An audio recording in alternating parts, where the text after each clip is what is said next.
வணக்கம் அன்பு நண்பர்களே, நான் உங்கள் மாரியப்பன், மைக் மீடியாவில் இருந்து. இன்றைய நிகழ்ச்சியில் கடந்த 2021 சட்டமன்ற தேர்தலில் திராவிட முன்னேற்றக் கழகம் கொடுத்துள்ள தேர்தல் அறிக்கை பற்றி அவர்கள் செய்தது என்ன, செய்ய தவறியது என்ன என்ற ஒரு சிறிய விளக்கத்தை உங்களோடு பகிர்ந்து கொள்ள விரும்புகிறேன். கிட்டத்தட்ட 74 பக்கங்கள் கொண்ட 505 தேர்தல் அறிக்கைகளை திராவிட முன்னேற்றக் கழகம் 2021 தேர்தல் அறிக்கையாக தந்தார்கள். அதில் 10 ஆண்டுகளுக்கான தொலைநோக்கு திட்டம் என்று சில பின்குறிப்புகளையும் அதில் அடங்கியுள்ளது. இன்று முதலமைச்சர் மற்றும் அமைச்சர்கள் அனைவரும் கிட்டத்தட்ட நாங்கள் கொடுத்த தேர்தல் வாக்குறுதியில் 80% பணிகளை நிறைவேற்றிவிட்டோம் என்று தேர்தல் பிரச்சாரங்களிலே சொல்கின்றார்கள். அவர்கள் கொடுத்துள்ள 505 தேர்தல் வாக்குறுதிகளில் சிலவற்றை நாம் எடுத்து அதை திராவிட முன்னேற்ற கழக அரசு செய்துள்ளதா என்பதை மக்களின் பார்வைக்காக வைக்கின்றோம். முடிவு மக்கள் தேர்தல் அறிக்கை பக்கம் 4 முதல் தேர்தல் அறிக்கை. மாநில சுயாட்சி. மாநில சுயாட்சி கோரிக்கைக்கு கிட்டத்தட்ட வயது 58. 1963 முதல் 2021 வரை திராவிட முன்னேற்ற கழகம் கூறக்கூடிய ஒரே கோரிக்கை மாநில சுயாட்சி. இதை பற்றி பெரிதாக நாம் எடுத்துக்கொள்ள வேண்டாம் என்று நான் நம்புகிறேன். எப்பொழுதெல்லாம் திராவிட முன்னேற்ற கழக அரசுக்கு ஒரு அவப்பெயர் வருகிறதோ, ஊழல் புகார் வருகிறதோ, அப்போதெல்லாம் பழைய கோப்பான மாநில சுயாட்சி என்ற பழைய கோப்பை திராவிட முன்னேற்ற கழகம் கையில் எடுக்கும். கிட்டத்தட்ட பல ஆண்டுகள் மத்திய அமைச்சரவையில் திராவிட முன்னேற்ற கழகம் அங்க வகித்தது. அப்போதெல்லாம் நிறைவேற்ற முடியாத இந்த மாநில சுயாட்சியை இனிமேலும் எவ்வாறு நிறைவேற்றுவார்கள் என்பதை மக்கள் தான் புரிந்து கொள்ள வேண்டும். 2004 முதல் 2014 வரை திராவிட முன்னேற்ற கழகம் மத்திய அரசில் மிக முக்கிய பங்களித்தது. அப்போது கூட நிறைவேற்ற முடியாத மாநில சுயாட்சி. தேர்தல் அறிக்கை 4வது பக்கத்தில் 2வது தேர்தல் அறிக்கை. கல்வியை பொதுப்பட்டியலில் இருந்து மாநில பட்டியலுக்கு கொண்டு வருவோம். இந்த தேர்தல் அறிக்கையின் வயது கூட கிட்டத்தட்ட 47. எமர்ஜென்சிக்கு பின்பு இந்திரா காந்தி அவர்களால் இந்த சட்ட திருத்தம் கொண்டு வந்து மாநில பட்டியலில் இருந்த கல்வி மத்திய அரசு பட்டியலுக்கு பொதுப்பட்டியலுக்கு மாற்றப்பட்டது.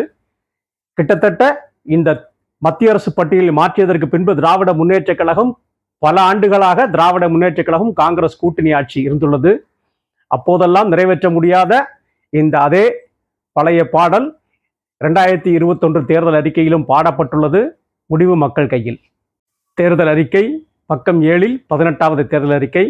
லோக் ஆயுக்தா. தமிழகத்தில் லோக் ஆயுக்தா கொண்டு வரப்படும்.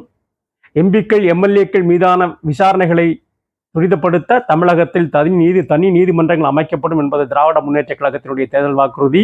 அதை தமிழகத்தில் செயல்படுத்தினார்களா என்பது மக்களுக்கு வெளிச்சம். 8 21 மற்றும் 22 அதிமுக அமைச்சர்கள் மீதான புகார்களை விசாரிப்பதற்காக தனி நீதிமன்றங்கள் அமைக்கப்படும்.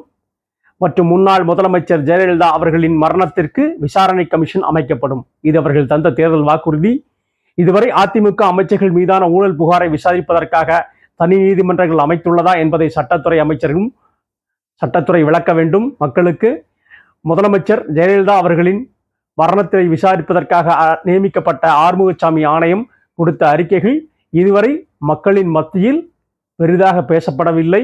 அதனுடைய உண்மைத்தன்மை. தேர்தல் வாக்குறுதி 10வது பக்கத்தில் 33வது தேர்தல் வாக்குறுதி. திராவிட முன்னேற்ற கழக அரசு அமைந்தவுடன் சிறு குறு விவசாயிகளின் நகைக்கடன்களை தள்ளுபடி செய்வோம் என்று திராவிட முன்னேற்ற கழகம் தேர்தல் வாக்குறுதியாக தந்தார்கள். மேலும் அதிமுக அரசு இந்த திட்டத்தை அறிவித்து அதற்கான போதிய நிதி ஒதுக்கவில்லை. நாங்கள் ஆட்சிக்கு வந்தால் அதற்கான நிதியை ஒதுக்கி இந்த திட்டத்தை செயல்படுத்தும் என்று சொன்னார்கள். 21 ஆட்சி பொறுப்பேற்று கிட்டத்தட்ட 3 ஆண்டுகள் நிறைவடைகிறது. 13 பக்கத்தில் 65 மற்றும் 66 கொப்பரை தேங்காயை தென்னை நல வாரியத்தின் மூலமாக அரசே கொள்முதல் செய்யும்.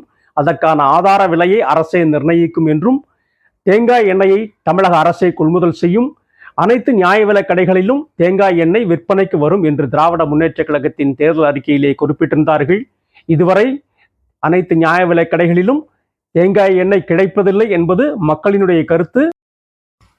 திராவிட முன்னேற்ற கழகத்தின் தேர்தல் அறிக்கையிலே நாம் முக்கியமாக கவனிக்கப்பட வேண்டிய ஒரு விஷயம், கச்சத்தீவை மீட்க நடவடிக்கை எடுக்கப்படும் என்ற திமுகவின் தேர்தல் வாக்குறுதி. 1974 ஜூலை மாதம் 3ஆம் தேதி அன்றைய பாரத பிரதமர் இந்திரா காந்தி அவர்களுக்கும் இலங்கையினுடைய பிரதமர் பண்டார் நாயக்கா அவர்களுக்கும் இடையிலான ஒரு ஒப்பந்தத்தின் மூலம் இந்தியாவினுடைய ஒரு நிலப்பரப்பு இலங்கை நாட்டிற்கு தாரை வார்க்கப்பட்டது. அன்று தமிழகத்திலே ஆட்சி பொறுப்பிலே இருந்த திராவிட முன்னேற்ற கழகம் அதை எதிர்க்காமல் வெறும் வெற்று கோஷமாக அன்று முதல் 2024 வரை மக்கள் மத்தியிலே கச்சத்தீவை மீட்க நடவடிக்கை எடுப்போம் என்ற ஒரு கோஷத்தை வைத்துக் கொண்டிருக்கிறார்கள். இந்த கச்சத்தீவை மீட்போம் என்ற கோஷத்திற்கு வயது கிட்டத்தட்ட 50 ஆகிறது. ஒரு திரைப்படத்தின் வசனம் நினைவுக்கு வருகிறது. விசு அவர்களுடைய ஒரு படம், 10வது படிச்சுக்கிட்டு இருக்கான், இன்னும் படிப்பான். இந்த நகைச்சுவையான வசனம் தான் இப்போது நினைவுக்கு வருகிறது.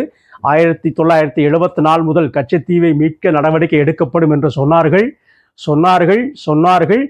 கலைஞரும் சொன்னார், ஸ்டாலினும் சொன்னார், இப்போது உதயநிதி அவர்களும் சொல்லிக் கொண்டிருக்கிறார். தேர்தல் அறிக்கை 22வது பக்கத்தில் 114வது தேர்தல் அறிக்கை.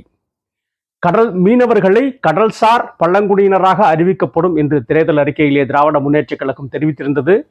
இன்று வரை அதற்கான ஆயத்த பணிகளை திராவிட முன்னேற்ற கழக அரசு செய்ததா என்பதை தமிழக மீனவர்களின் பார்வைக்கே விட்டுவிடுகிறது. திராவிட முன்னேற்ற கழகம் 2021 சட்டமன்ற தேர்தலில் அளித்த வாக்குறுதிகளை பற்றி அவர்கள் செய்தது என்ன, செய்ய தவறியது என்ன என்பதை நாம் பார்த்து கொண்டிருக்கின்றோம். அதில் முக்கியமான ஒரு கோரிக்கையாக நாம் பார்க்க வேண்டியது பக்கம் 30 181வது கோரிக்கை. தமிழகத்திலே பணிபுரிந்து கொண்டிருக்கக்கூடிய பகுதி நேர ஆசிரியர்களான ஓவிய ஆசிரியர், இசை ஆசிரியர் மற்றும் உடற்பயிற்சி ஆசிரியர்களை பணி நிரந்தரம் செய்வோம் என்ற திராவிட முன்னேற்ற கழகத்தின் தேர்தல் அறிக்கையிலே குறிப்பிட்டிருந்தார்கள். ஆனால் ஆட்சி பொறுப்பேற்ற 3 ஆண்டுகளில் பகுதி நேர ஆசிரியர்கள் பணி நிரந்தரம் செய்யப்படவில்லை. இதற்காக பகுதி நேர ஆசிரியர்கள் கடந்த 3 ஆண்டுகளாக பல்வேறு போராட்டங்களை தமிழகத்திலே நடத்தி கொண்டிருக்கின்றார்கள் என்பது தேர்தல் அறிக்கை பக்கம் 30 179. தமிழக அரசு பணிகளில் முதல் தலைமுறை பட்டதாரிகளுக்கு முக்கியத்துவம் அளிக்கப்படும் என்று திராவிட முன்னேற்ற கழகத்தின் 2021 தேர்தல் அறிக்கையிலே குறிப்பிட்டிருந்தார்கள். இதுவரை தமிழகத்திலே ஆட்சி பொறுப்பேற்ற 3 ஆண்டுகளில் எத்தனை முதல் தலைமுறை பட்டதாரிகளுக்கு அரசு பணி வழங்கப்பட்டது என்பது நமக்கு தெரியவில்லை. தெரிந்த திராவிட முன்னேற்ற கழகம் அளித்த தேர்தல் வாக்குறுதியில் பக்கம் 31 187வது தேர்தல் வாக்குறுதியாக திராவிட முன்னேற்ற கழக அரசு தமிழகத்திலே அமைந்தவுடன் தமிழகத்திலே இருக்கக்கூடிய 3,50,000 இளைஞர்கள் அரசு பணிகளில் நியமிக்கப்படுவார்கள் என்ற தேர்தல் வாக்குறுதி தந்திருந்தார்கள். ஆட்சி பொறுப்பேற்ற 3 ஆண்டுகளில் எத்தனை தமிழக இளைஞர்களுக்கு அரசு பணி வழங்கப்பட்டது என்பதற்கான தகவல் இதுவரை இல்லை. திராவிட முன்னேற்ற கழகம் அளித்த தேர்தல் வாக்குறுதிகளில் மிகவும் முக்கியமான ஒரு தேர்தல் வாக்குறுதி பக்கம் 35 221வது தேர்தல் வாக்குறுதி. தமிழகத்தில் மின்சார கட்டணம் மாதம் ஒரு முறை கணக்கிடப்படும் என்று தெரிவித்திருந்தார்கள். ஆனால் ஆட்சி பொறுப்பேற்ற இந்த 3 ஆண்டுகளில் தமிழகத்தில் மின்சார கட்டணம் எப்போதும் உள்ள நடைமுறைப்படி 2 மாதங்களுக்கு ஒரு முறை மட்டுமே மின்சார கட்டணம் வசூலிக்கப்படுகிறது. இந்த மின்சார கட்டணம் 2 மாதம் ஒரு முறை வசூலிக்கப்படுவதனால் தமிழகத்தினுடைய 8 கோடி மக்களும் நேரடியாக பாதிக்கப்படுவதாக தமிழக மக்கள் உணர்கிறார்கள். மாதம் ஒரு முறை என்ற திட்டம் நடைமுறைக்கு வந்தால் தமிழக அனைத்து மக்களுக்கும் இதன் மூலம் பலன் கிடைக்கும் என்றும் நம்புகிறார்கள். தேர்தல் வாக்குறுதிகளில் 40வது பக்கத்தில் 263 மற்றும் 264வது தேர்தல் வாக்குறுதிகள். மகளிர் சுய உதவிக்குழுவினர் வாங்கிய நகை கடன்களில் 5 பவுன் வரை தள்ளுபடி செய்யப்படும் என்று தேர்தல் வாக்குறுதியாக அறிவித்தார்கள். தேர்தல் களத்தில் பிரச்சாரத்தில் மிக முக்கியமான ஒரு மைய கருத்தாக இந்த 5 பவுன் நகைக்கடன் தள்ளுபடி என்ற கருத்து உருவானது. அமைச்சர் உதயநிதி அவர்கள் பிரச்சார கூட்டங்களில் பேசும் பொழுது வீட்டில் நகை இருந்தால் கூட கொண்டு வைத்து விடுங்கள், அடுத்து நம்ம ஆட்சிதான், நீங்கள் இலவசமாக பெற்றுக்கொள்ளலாம் என்ற ஆசை வார்த்தைகளை எல்லாம் கூறி இந்த தேர்தல் களத்திலே மக்களை சந்தித்தார்கள். ஆனால் ஆட்சி பொறுப்பேற்ற 3 ஆண்டுகளில் இதுவரை 5 பவுன் நகைக்கடன் தள்ளுபடி பண்ணியதாக தமிழக அரசில் இதுவரை செய்தி. 2021 சட்டமன்ற தேர்தலில் தமிழக அரசு ஊழியர்களின் புதிய ஓய்வூதிய திட்டம் நடைமுறைப்படுத்தப்படாது. மீண்டும் பழைய ஓய்வூதிய திட்டம் திராவிட முன்னேற்ற கழக அரசு அமைந்தவுடன் நடைமுறைப்படுத்தப்படும் என்ற ஒரு வாக்குறுதி திராவிட முன்னேற்ற கழகத்தினால் தரப்பட்டது. ஆனால் ஆட்சி பொறுப்பேற்ற இந்த 3 ஆண்டுகளில் எப்போதும் போல புதிய ஓய்வூதிய திட்டமே அமல்படுத்தப்படுகிறது, பழைய ஓய்வூதிய திட்டம் அமல்படுத்தப்படவில்லை என்பது குறிப்பிடத்தக்கது. இதனால் ஓய்வு பெற்ற அரசு ஊழியர்கள் மிகவும் ஏமாற்றம் அடைந்துள்ளார்கள், மிகவும் விரக்தியில் இருக்கிறார்கள் என்பது அரசு ஊழியர்களின் கருத்தாகவும் கிடைத்த முக்கியமான மற்றும் ஒரு தேர்தல் வாக்குறுதி பக்கம் 54 375வது தேர்தல் வாக்குறுதியாக சட்டமன்ற கூட்டத்தொடர் நேரடியாக ஒளிபரப்பு செய்யப்படும் என்று கூறியிருந்தார்கள். ஆனால் ஆட்சி பொறுப்பேற்ற இந்த 3 ஆண்டுகளில் சட்டமன்ற கூட்டத்தொடர் நேரடியாக ஒளிபரப்பு செய்யப்படுவதில்லை. மாறாக ஆளும் கட்சியினரும் அமைச்சர்களும் பேசக்கூடிய விவாதங்கள் மட்டுமே சில தொலைக்காட்சியில் ஒளிபரப்பு செய்யப்படுகிறது. எதிர்கட்சியினரும் எதிர்க்கட்சி எம்எல்ஏக்களும் தாங்கள் கூறும் கருத்துக்கள் தொலைக்காட்சியில் ஒளிபரப்பு செய்யப்படுவதில்லை என்று குற்றம் சாட்டியுள்ளனர். அனைத்து சட்டமன்ற கூட்டத்தொடரும் நேரடியாக ஒளிபரப்பு செய்யப்பட்டால் அந்தந்த தொகுதி மக்கள் தங்களுடைய பிரதிநிதிகள் சட்டமன்றத்தில் நமக்காக பேசக்கூடிய கருத்துக்களை தெரிந்து கொள்ள ஒரு வாய்ப்பாக இருக்கும் என்று மக்கள் கருதுகின்றனர்.